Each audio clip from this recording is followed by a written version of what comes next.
പരിശുദ്ധാത്മാവേ എന്നിൽ വന്നു നിറയണമേ. പരിശുദ്ധാത്മാവേ കൃപ ചൊരിയണമേ. പരിശുദ്ധാത്മാവേ ശക്തി പകരണമേ. പരിശുദ്ധാത്മാവേ കൃപ ചൊരിയണമേ. പരിശുദ്ധാത്മാവേ ശക്തി പകരണമേ. കരങ്ങൾ കൂപ്പി ഇയാൾ താരയിൽ ദിവ്യകാരുണ്യത്തിൽ എഴുന്നള്ളിരിക്കുന്ന ഈശോയെ നമുക്ക് ഒരുമിച്ച് ആരാധിച്ച് പ്രാർത്ഥിക്കാം. പരിശുദ്ധ പരമ ദിവ്യകാരുണ്യ നാഥനായ ഈശോയ്ക്ക് എന്നേരവും ആരാധനയും സ്തുതിയും പുകഴ്ചയും ഉണ്ടായിരിക്കട്ടെ. യെശയ്യാ പ്രവാചകന്റെ പുസ്തകം 48 അധ്യായം 17 മുതലുള്ള വചനങ്ങൾ. നിന്റെ വിമോചകനും ഇസ്രായേലിന്റെ പരിശുദ്ധനുമായ കർത്താവ് അരുളി ചെയ്യുന്നു. വചനം പറയാണ്, നിന്റെ വിമോചകനും ഇസ്രായേലിന്റെ പരിശുദ്ധനുമായ കർത്താവ് അരുളി ചെയ്യുന്നു, നിനക്ക് നന്മയായിട്ടുള്ളത് പഠിപ്പിക്കുകയും നീ പോകേണ്ട വഴിയിലൂടെ നിന്നെ നയിക്കുകയും ചെയ്യുന്ന നിന്റെ ദൈവമായ കർത്താവ് ഞാനാണ്. കർത്താവ് നമുക്ക് പോകേണ്ട വഴി പറഞ്ഞു തരും, നടക്കേണ്ട വഴി തെളിച്ചു തരും. അതുകൊണ്ടാണ് വചനം പറയുന്നത്, യെശയ്യാ പ്രവാചകന്റെ പുസ്തകത്തിൽ നാം വായിക്കുന്നുണ്ട്, നീ ഇടത്തോട്ടോ വലത്തോട്ടോ തിരിയുമ്പോൾ നിന്റെ കാതുകൾ പിന്നിൽ നിന്നൊരു സ്വരം ശ്രവിക്കും, ഇതാണ് വഴി, ഇതിലേ പോവുക എന്ന് പറഞ്ഞാൽ ദൈവം തൻ്റെ മക്കളെ കൃത്യമായിട്ട് കൈപിടിച്ച് പരിപാലിക്കും. നടക്കേണ്ട വഴി ഏതാന്ന് കർത്താവ് കാണിച്ചു തരും. നീ പോകേണ്ട നന്മയായിട്ടുള്ള വഴികളിലൂടെ ദൈവം നിന്നെ നടത്തും. അടുത്ത വചനം കൂട്ടിച്ചേർക്കുകയാണ്, അതിന് എന്ത് ചെയ്യണമെന്ന് കൂടി കൂട്ടിച്ചേർക്കുന്നുണ്ട്. നീ എൻ്റെ കൽപ്പനകൾ അനുസരിച്ചിരുന്നെങ്കിൽ നിന്റെ സമാധാനം നദി പോലെ ഒഴുകുമായിരുന്നു, നീതി കടലലകൾ പോലെ ഉയരുമായിരുന്നു. നിന്റെ സന്തതികൾ മണൽത്തരികൾ പോലെയും വംശം മണൽത്തരി പോലെയും ആകുമായിരുന്നു.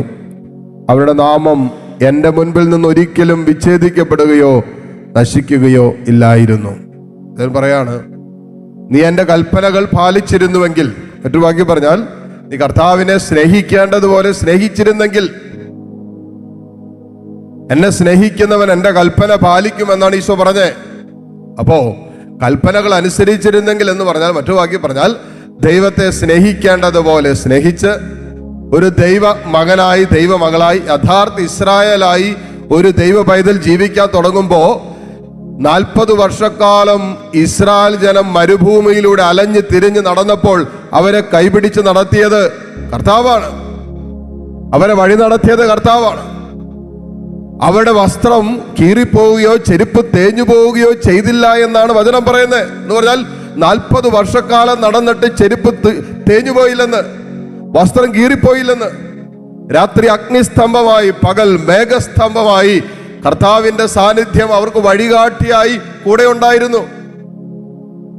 അപ്പോൾ കർത്താവിന്റെ കൽപ്പനകൾ പാലിച്ച് ദൈവത്തെ സ്നേഹിച്ച് ജീവിക്കാൻ ആരംഭിക്കുമ്പോൾ ജീവിതം കർത്താവിന്റെ സ്നേഹത്തിലും കർത്താവിന്റെ കാരുണ്യത്തിലും സമർപ്പിച്ച് മുന്നോട്ട് പോകാൻ തുടങ്ങുമ്പോൾ കർത്താവ് നമ്മെ കൈപിടിച്ച് നടത്തുന്ന അനുഭവം ഉണ്ടാവും. ഒരു പ്രശ്നത്തിലും ഒരു പ്രതിസന്ധിയിലും ഒരാകുലതയുടെയും അസ്വസ്ഥതയുടെയും വിഷയങ്ങളിൽ അകപ്പെട്ട് നിൽക്കുമ്പോൾ ആ അനുഭവത്തിൽ എന്ത് ചെയ്യണമെന്ന് കർത്താവ് നമുക്ക് പറഞ്ഞു തരും. മുന്നോട്ട് അങ്ങനെ പോകണമെന്ന് ദൈവം നമ്മെ നടത്തും. ആ അസ്വസ്ഥതയുടെ നടുവിൽ ജീവിതത്തിൽ എടുക്കേണ്ട തീരുമാനം എന്താണ്, നിലപാട് എന്താണെന്ന് ദൈവാത്മാവ് നമ്മളെ പഠിപ്പിക്കും. യേശയ്യാ ലൂക്ക 12:12 നാം വായിക്കുന്നുണ്ട്, നീ എന്തു പറയുമെന്നോർത്ത് ആകുലപ്പെടേണ്ട, തക്ക സമയത്ത് പരിശുദ്ധാത്മാവ് നിന്നെ പഠിപ്പിക്കും. അപ്പോ ദൈവം നമ്മെ പഠിപ്പിക്കും, ദൈവം നമ്മെ നടത്തും, ദൈവം നമ്മെ നയിക്കും. ദൈവം ഏറ്റവും നന്മയായിട്ടുള്ളത് നമ്മുടെ ജീവിതത്തിൽ അനുവദിച്ചു തരും. എപ്പോഴാണെന്നറിയാവോ? ദൈവത്തെ സ്നേഹിച്ച് ദൈവത്തോട് ഒട്ടിച്ചേർന്നിരുന്ന് ദൈവാലോചന സ്വീകരിച്ച് പരിശുദ്ധാത്മാവിന്റെ സ്വരം കേട്ട് ഒരു ദൈവവേദൽ ജീവിക്കാൻ തുടങ്ങുമ്പോൾ നിന്റെ കാലടികളെ നിയന്ത്രിക്കുന്നത് ദൈവമാണെന്ന് നീ തിരിച്ചറിയും. ഒരു പാപത്തിന്റെ വഴി വരുമ്പോ പരിശുദ്ധാത്മാവ് പറയും പോകരുതെന്ന്. ദൈവനിഷേധത്തിന്റെ വഴി വരുമ്പോ പരിശുദ്ധാത്മാവ് പറയും അങ്ങോട്ട് പോകരുതെന്ന്. ദൈവസ്നേഹത്തിന് നിരക്കാത്ത മനോഭാവങ്ങളും ആലോചനകളും തീരുമാനങ്ങളും വരുമ്പോ പരിശുദ്ധാത്മാവ് പറയും അത് ചെയ്യരുത്, അത് പോകരുത്. എന്ത് ചെയ്യും? ദൈവസ്നേഹത്തിലായിരിക്കുന്ന ഒരു ദൈവ പൈതൽ തിരിച്ചു സഞ്ചരിക്കാനും തിരിച്ചു നടക്കാനും തുടങ്ങും. അതുകൊണ്ട് ഇത് കർത്താവിന്റെ സാന്നിധ്യം, ഇതാ ജീവിക്കുന്ന സാന്നിധ്യം നമ്മുടെ കൂടെയുണ്ട്. നമ്മെ സ്നേഹിക്കുന്ന, നമ്മോട് കരുണ കാണിക്കുന്ന, നമ്മെ വഴി നടത്തുന്ന, നമ്മെ പരിപാലിക്കുന്ന, നമ്മെ ശക്തരാക്കുന്ന, നമ്മെ വിശുദ്ധീകരിക്കുന്ന, നമ്മെ വീണ്ടെടുക്കുന്ന, നമുക്ക് വേണ്ടി കാൽവരിയോളം തന്റെ അവസാനത്തുള്ളി രക്തത്തോളം സ്നേഹിച്ച് ജീവിക്കുന്നവനായ കരുണ കാണിക്കുന്ന കർത്താവ് ഈ അൾത്താരയിലുണ്ട്. ആ കർത്താവിന് അറിയാന്നേ മോളെ നീ കടന്നു പോകുന്ന അവസ്ഥ. ഈശോയ്ക്ക് അറിയാന്നേ നീ അനുഭവിക്കുന്ന വേദന എന്താണെന്ന്. ഈശോയ്ക്ക് അറിയാന്നേ നിന്റെ സ്വകാര്യ ദുഃഖങ്ങൾ എന്തൊക്കെയാണെന്ന്. ആ കർത്താവിന് നിന്നെ ഏറ്റെടുക്കാൻ പറ്റും. ഈശോയ്ക്ക് നിന്റെ സങ്കടങ്ങൾ ഏറ്റെടുക്കാൻ പറ്റും. കാൽവരിയിൽ ലോകം മുഴുവന്റെയും പാപം വഹിച്ചു മാറ്റിയ കർത്താവിന് നിന്റെ സങ്കടങ്ങൾ എടുത്തു മാറ്റാൻ പറ്റും. ഈശോയെ, ഈ മക്കളോട് കരുണ കാണിക്കണമേ. ലോകമെമ്പാടും ഇരുന്ന് പ്രാർത്ഥിക്കുന്ന മക്കള്, കണ്ണുനീരോടും നിലവിളിയോടും കൂടെ നിന്നെ വിളിക്കുന്ന മക്കള്, മരണതുല്യമായ ജീവിതത്തിന്റെ അനുഭവത്തിൽ നിന്ന് ഈശോയെ കരുണ കാണിക്കണമേ എന്ന് പ്രാർത്ഥിച്ചുകൊണ്ടിരിക്കുന്ന മക്കള്, മുന്നോട്ട് പോകാൻ ഒരു വഴിയില്ലാത്തവര്, ജീവിതം അടഞ്ഞുപോയവര്, സ്വപ്നങ്ങൾ പൊലിഞ്ഞുപോയവര്, പ്രതീക്ഷകൾ അസ്തമിച്ചവര്, കർത്താവേ കൈപിടിച്ച് നടത്തണമേ. നിന്റെ വലിയ കാരുണ്യത്തിൽ പൊതിഞ്ഞു പിടിക്കണമേ. അത്ഭുതകരമായ ദൈവീക പ്രവൃത്തി ഈ കൂട്ടായ്മയിൽ, ഈ മക്കളിൽ, ഇവിടെ കുടുംബങ്ങളിൽ കർത്താവേ നീ വെളിപ്പെടുത്തണമേ. കരങ്ങൾ രണ്ടുയർത്തി കർത്താവിന്റെ സന്നിധിയിലേക്ക് നീട്ടിപ്പിടിച്ച് ഏതാനും നിമിഷം ഈ കർത്താവിനെ കണ്ട് ഹൃദയം കർത്താവിന് കൊടുത്ത് വചനം പറയുന്ന പോലെ, നീ എന്നെ സ്നേഹിച്ചിരുന്നെങ്കിൽ, നീ എന്റെ കൽപ്പനകൾ പാലിച്ചിരുന്നെങ്കിൽ സമാധാനം സമാധാനം നദി പോലെ ഒഴുകുമായിരുന്നു എന്നാ പറഞ്ഞ്. തമ്പുരാനെ, നീ വാഗ്ദാനം ചെയ്ത സമാധാനം ഇവിടെ ഹൃദയങ്ങളിലേക്ക് ഒഴുകട്ടെ. നിത്യജീവന്റെ വചനങ്ങൾ കർത്താവ് ഈ മക്കളിലേക്ക് വർഷിക്കണമേ. ഹല്ലേലൂയ, ഹല്ലേലൂയ, ഹല്ലേലൂയ, ഹല്ലേലൂയ. മനസ്സിനെ ബലപ്പെടുത്തണമേ, ചിന്തകളെ ബലപ്പെടുത്തണമേ, ഹൃദയത്തെ വിശുദ്ധീകരിക്കണമേ. ഹല്ലേലൂയ, ഹല്ലേലൂയ, ഹല്ലേലൂയ, ഹല്ലേലൂയ. യേശുവേ ആരാധന, ആരാധന, ആരാധന, ആരാധന. ഈശോയെ ആരാധന, ആരാധന, ആരാധന, ആരാധന. കർത്താവേ, ഒരാളെ പോലും നീ വെറുങ്കയോട് പറഞ്ഞയക്കരുതേ. ഈശോയെ, രോഗികളായിട്ടുള്ള മക്കളുണ്ട്, സാമ്പത്തികമായി തകർന്നിരിക്കുന്ന മക്കളുണ്ട്, കടബാധ്യതയുടെ നടുവിൽ നട്ടം തിരിയുന്നവരുണ്ട്, സ്വന്തമായി ഭവനമില്ലാത്തവരുണ്ട്. യേശുവേ, യേശുവേ, പഠന മേഖലയിൽ അസ്വസ്ഥതകൾ അനുഭവിക്കുന്നവരുണ്ട്. കരുണ കാണിക്കണമേ, കരുണ കാണിക്കണമേ. ഹല്ലേലൂയ, ഹല്ലേലൂയ, ഹല്ലേലൂയ, ഹല്ലേലൂയ. യേശുവേ ആരാധന, ആരാധന, ആരാധന, ആരാധന. ഈശോയെ ആരാധന, ആരാധന, ആരാധന, ആരാധന. ഹല്ലേലൂയ, ഹല്ലേലൂയ, ഹല്ലേലൂയ, ഹല്ലേലൂയ. യേശുവേ ആരാധന, ആരാധന, ആരാധന, ആരാധന, ആരാധന, ആരാധന. ഹല്ലേലൂയ, ഹല്ലേലൂയ, ഹല്ലേലൂയ. ഈശോയെ ആരാധന, ആരാധന, ആരാധന, ആരാധന.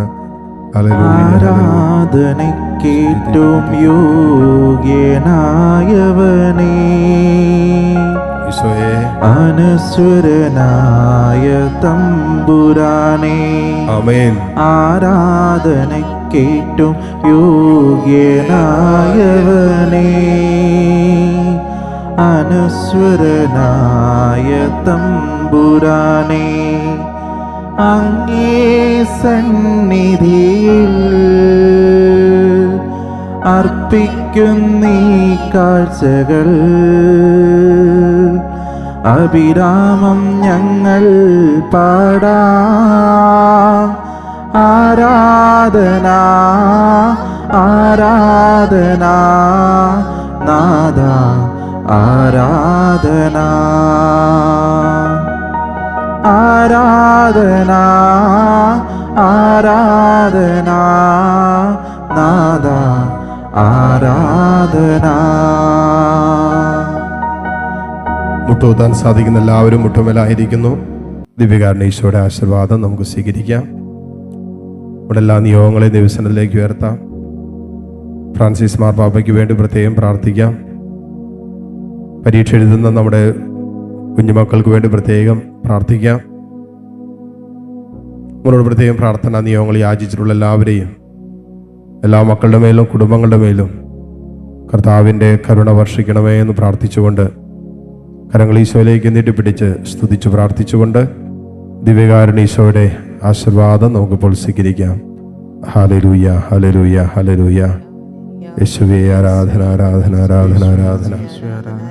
ഹല്ലേലൂയ, ഹല്ലേലൂയ, ഹല്ലേലൂയ, ഹല്ലേലൂയ, ഹല്ലേലൂയ, ഹല്ലേലൂയ, ഹല്ലേലൂയ, ഹല്ലേലൂയ. ഹല്ലേലൂയ ഹല്ലേലൂയ ഹല്ലേലൂയ ഹല്ലേലൂയ ഹല്ലേലൂയ യേശുവേ യേശുവേ യേശുവേ ഹല്ലേലൂയ ഹല്ലേലൂയ ഹല്ലേലൂയ ഹല്ലേലൂയ ഹല്ലേലൂയ ഹല്ലേലൂയ. പരിശുദ്ധ പരമമാം ദിവ്യകാരുണ്യമേ, എന്നുമെന്നും അങ്ങേക്കാരാധന. പരിശുദ്ധ പരമമാം ദിവ്യകാരുണ്യമേ,